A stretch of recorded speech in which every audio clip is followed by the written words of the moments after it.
So what if there was a surprisingly simple way to sharpen your mind? Maybe even, build a defense against something like dementia. Could just 2 strength training sessions a week really be the key? It almost sounds, no, it's a bit too easy, doesn't it? It does raise an eyebrow, yeah. And that's exactly what we're exploring today. We're diving deep into some really fascinating research. Okay. It's a journey that actually started with a family facing a very personal challenge, a worry about memory loss. Right?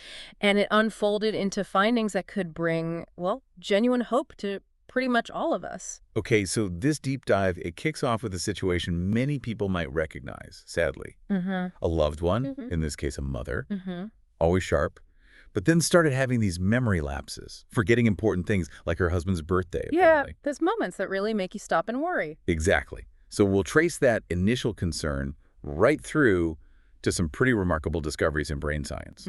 And that initial worry, as often happens, it progressed. Eventually, it led to a diagnosis of mild cognitive impairment. MCI, right. That's that slight decline in memory, thinking skills, noticeable, but not quite dementia yet. Precisely. It doesn't severely impact daily life at that stage, but you can only imagine the fear. And frankly, the helplessness the family must have felt. It's a situation many, many people grapple with. Absolutely. It's that heart-wrenching thing of watching someone you care about start to, well, fade a bit. Yeah. But you said there was hope. Within that difficult time, a sort of ray of hope emerged. Yes, exactly. It came in the form of scientific research pointing towards a pertinent but also surprisingly accessible solution. Okay, let's get into that. Where did this research come from? So we're focusing on the groundbreaking work from the CNP research team down in São Paulo, Brazil. Brazil? Okay. Their study involved 44 older adults. They divided them into 2 groups. The design was pretty straightforward, actually. But the results weren't. The results are really eye-opening, truly. All right, so lay it out for us. 2 groups. What do they actually do? Okay, so one group, the control group, they just continued with their regular routines. Nothing changed for them. Standard stuff? Right.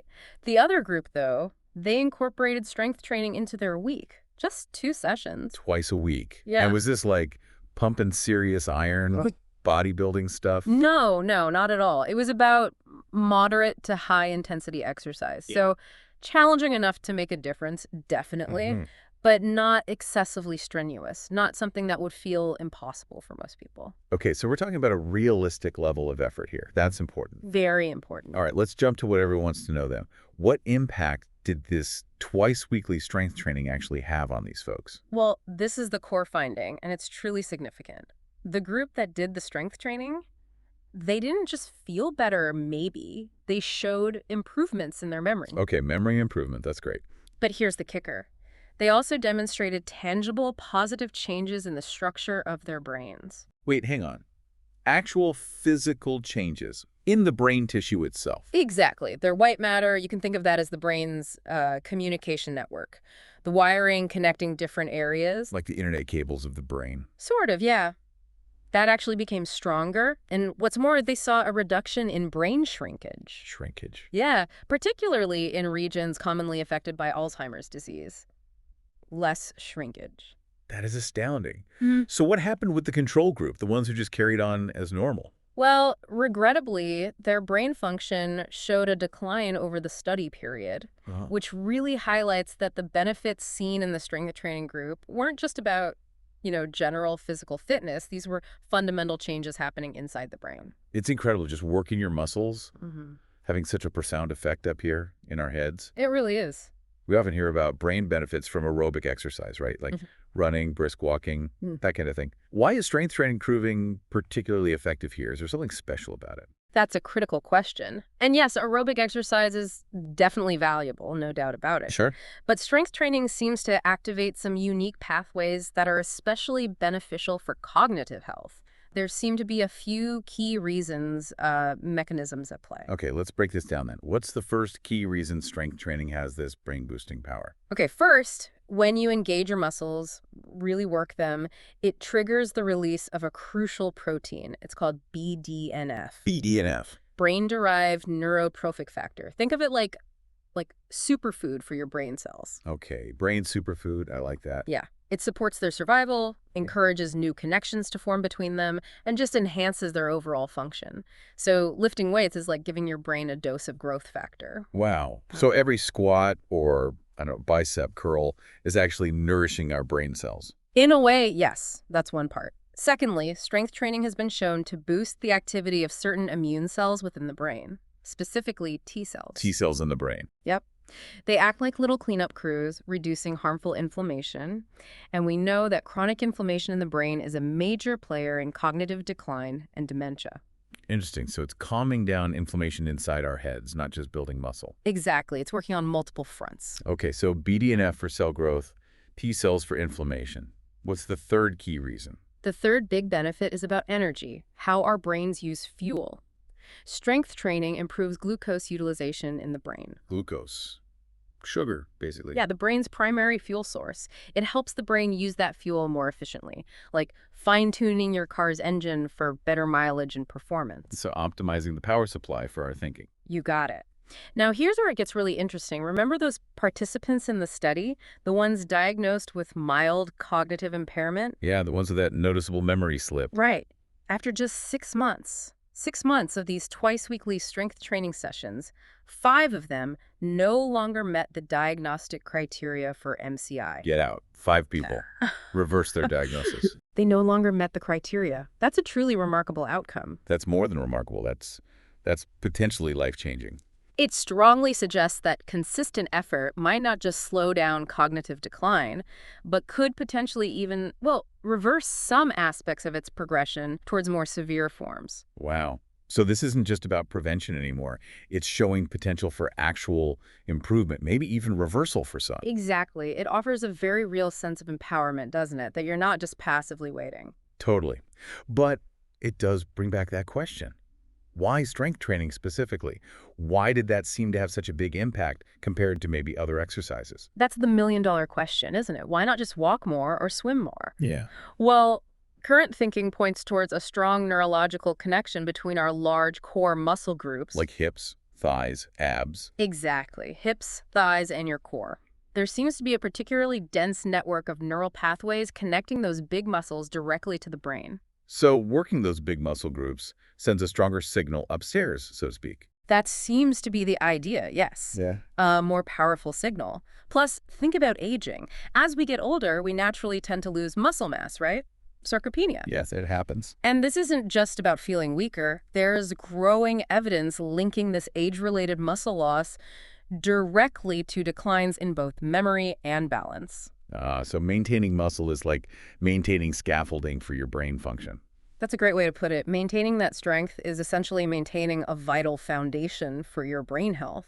This all makes a lot of sense. But, I hear the word exercise, especially strength training, and honestly, sometimes it just conjures up images of sweaty gyms, complicated machines. It can feel like another chore on an already packed schedule, a burden. That's a really common feeling, absolutely. And what's so encouraging about this research and the way the researchers talked about it is they specifically acknowledged this barrier. Oh, good. They highlighted realistic, easy ways to get these benefits without needing a gym membership or becoming some kind of fitness fanatic. Okay, that is definitely good news. What kind of practical alternatives are we talking about then? Things you can do at home? Absolutely. They emphasized you don't need fancy equipment. Simple exercises done right where you are can be surprisingly effective. Things like leg raises while you're sitting watching TV. Okay, I could do that. Using everyday items like water bottles or cans of soup for light arm exercises. Choosing the stairs instead of the lift whenever you can. Simple swaps. Yeah. Or even just doing a few chair squats during a break. Standing up, sitting down, using your leg muscles. Okay, that sounds much more doable. I could probably manage some water bottle curls while catching up on a show. Exactly. And the research suggests that even dedicating as little as, say, 15 minutes a day to these kinds of simple movements can start to make a noticeable difference over time. 15 minutes, okay. But this brings up a really important point, maybe the most important one for you listening. Why is it so crucial to start thinking about this and maybe doing something now? Yeah, why now? Can't we just, put it off, worry about it when we're actually older? Well, unfortunately, the brain changes that can lead to cognitive decline, they don't wait for us to feel old. They can start subtly much earlier than people realize. Mm-hmm. So prevention, or even slowing things down, is way more effective if you start earlier. While you might feel fine now, those subtle changes could already be underway. That's a bit of a sobering thought, actually. It is, but look at the flip side. It's also a powerful motivator, True. true? Those seemingly small habits you were just talking about, moving your arms during TV, taking the stairs for just 10 minutes after lunch, picking up some light weights twice a week, these actions accumulate. They build up over time and can create significant protective benefits for your brain in the long run. It's an investment. And like you mentioned earlier, the benefits aren't just about the brain, right? There's more to it. Oh, absolutely. Strength training is linked to a whole host of other good things. Lower risk of diabetes, helps stabilize blood pressure, improves heart health. Mood as well. Definitely improves mood for many people. It's a really holistic way to boost your overall well-being, body and mind together. And I guess there's also that feeling, Yeah. that sense of empowerment, like you're actively doing something for your own health, Yes. taking charge. Yes. Don't underestimate that. That feeling of control, of accomplishment, that must positively impact your quality of life, your self-esteem too. Precisely. That feeling of confidence that comes from actively investing in yourself and your health, it's incredibly valuable. It changes how you feel day to day. So if we bring this all together, the core message from this deep dive, it feels really clear and actually quite empowering for you, the listener. Yes. Strength training isn't just about biceps or looking fit. It's a vital strategy for healthy aging, for keeping your mind sharp.